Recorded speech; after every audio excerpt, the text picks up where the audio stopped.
دعا مانگتے ہوئے اول و آخر درود شریف کی کیا اہمیت ہے؟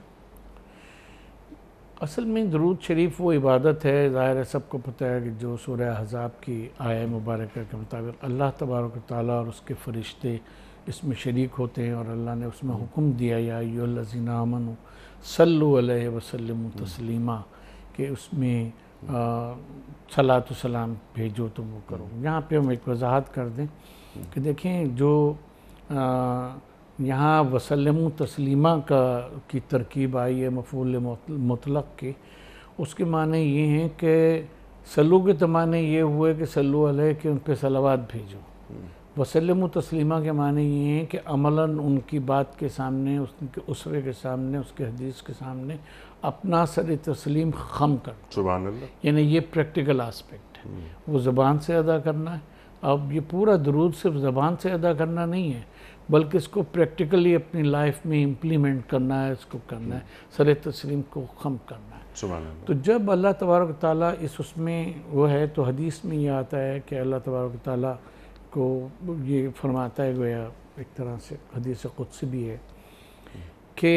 اس سے پہلے اس کے بعد کی دعا جو ہے وہ درود کو قبول فرما لے،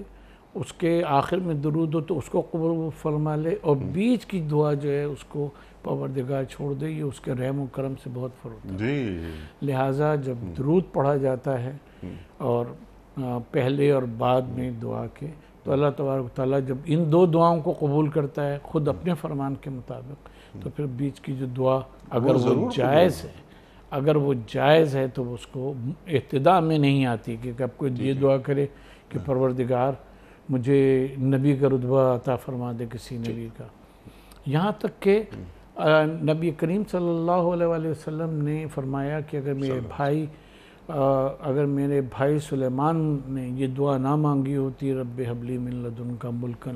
لا ینبغی لأحد من بعدی، تو میں اللہ تبارک و تعالیٰ سے یہ دعا کرتا۔ سبحان اللہ۔ لیکن یہ کہ وہ اللہ تعالیٰ نے قبول فرمائی ہے، تو اس کے بعد وہ والا جو